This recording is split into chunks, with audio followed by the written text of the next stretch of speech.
Hi friends, നല്ല സോഫ്റ്റായ അപ്പം, അത് പാലപ്പം വെള്ളയപ്പം എന്തും ആകട്ടെ, നല്ല സോഫ്റ്റായിട്ട് നമുക്ക് ചുട്ടെടുക്കാൻ പറ്റുന്ന ഒരു ചെറിയ ടെക്നിക്സാണ്. അപ്പം നല്ല സോഫ്റ്റായ അപ്പം നമുക്ക് ഉണ്ടാക്കിയെടുക്കാം. അപ്പോൾ ഇതിന് ഏറ്റവും ആദ്യം വേണ്ടത്, ഞാൻ അരിപ്പൊടീൻ്റെ അകത്താണ് ഉണ്ടാക്കുന്നത്. അരി അരക്കേണ്ടി വരുന്നില്ല, അങ്ങനെയൊന്നുമില്ല. അപ്പോൾ ഈ അരിപ്പൊടിയാണ്, നല്ല നൈസായി പൊടിച്ച അരിപ്പൊടിയാണ്. അപ്പോൾ അതിൻ്റെ അകത്ത് ചേർക്കേണ്ടത് നല്ല തേങ്ങയാണ്. തേങ്ങയും അതുപോലെ തന്നെ നമ്മുടെ ഈ ഒരു ചെറിയൊരു ബൗളിൽ കണ്ടില്ലേ, ഇതുപോലെ ചെറിയൊരു ചോറാണ്, സാധാരണയുള്ള ചോറ്.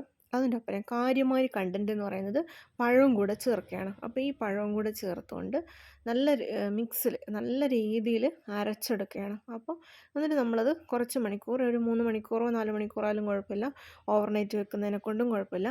അപ്പോൾ നമുക്ക് പുളി അനുസരിച്ചിട്ട് നമുക്ക് ചെയ്തെടുക്കാവുന്നതാണ്. അപ്പോൾ ഇതുപോലെ ഒരു മിക്സ് ആക്കി എടുക്കുക. എന്നിട്ട് ഒരു മിക്സി ജാറിലോട്ടിട്ട് വെള്ളം ഒഴിച്ച് നല്ല രീതിയിൽ അടിച്ചെടുക്കലാണ്. ഇത് പൊടിയാണ്, അരിപ്പൊടിയാണ്, നൈസായിട്ടുള്ള അരിപ്പൊടിയാണ്. അപ്പോൾ ഇത് നമ്മൾ അരച്ചെടുക്കലാണ്.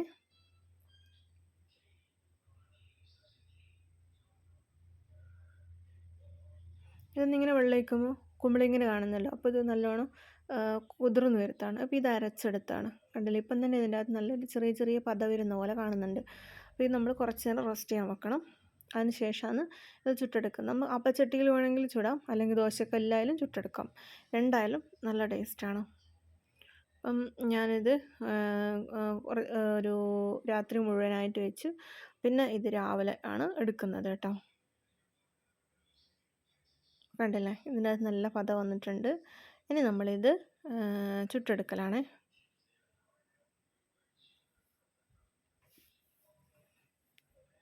കണ്ടില്ലേ, നല്ല രീതിയിലൊക്കെ ആയി കിട്ടിയിട്ടുണ്ട്. ഇനി ഇത് നല്ലോണം പതഞ്ഞ് പൊങ്ങി വന്നിട്ടുണ്ട്.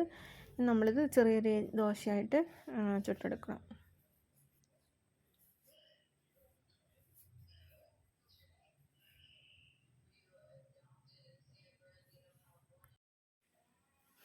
അപ്പോൾ ഇത് കണ്ടല്ലോ, ഈ ദോശ കല്ലിൻ്റെ അകത്താണ് ഇത് ഞാൻ ആക്കിയെടുത്തിരിക്കുന്നത്. നല്ല സോഫ്റ്റായിട്ട് കിട്ടുന്നുണ്ട്, വളരെ സോഫ്റ്റായിട്ട് നല്ല ടേസ്റ്റായിട്ട് കിട്ടുന്നതാണ്. അപ്പോൾ അതൊരു പഴവും കൂടെ ചേർക്കുമ്പോഴാണ് അതിൻ്റെ നല്ലൊരു ടേസ്റ്റ് വരുന്നത്. അപ്പോൾ പഴവും തേങ്ങയും ഒക്കെ ചേർത്തിട്ട് അതുപോലെ ലേശം ചോറും കൂടെ ഇതിൻ്റെ അകത്തേക്ക് ആഡ് ചെയ്തിട്ടുണ്ട്. അപ്പോൾ ഇതിങ്ങനെ ഓരോന്നോരോന്നായിട്ട് നമ്മൾ ചുട്ടെടുക്കുന്നതാണ് ചെയ്യുന്നത്.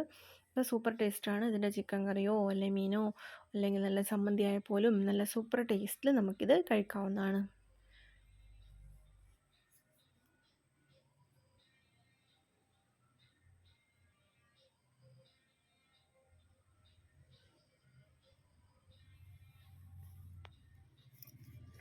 അപ്പോൾ ഇത് കണ്ടില്ലേ, ഇത് ഓരോ ദിവസമായിട്ട് ആക്കി. അപ്പോൾ ഇഷ്ടപ്പെട്ടാൽ എന്തായാലും ലൈക്ക് ചെയ്യണം, സബ്സ്ക്രൈബ് ചെയ്യണം, മറന്നു പോകരുത്.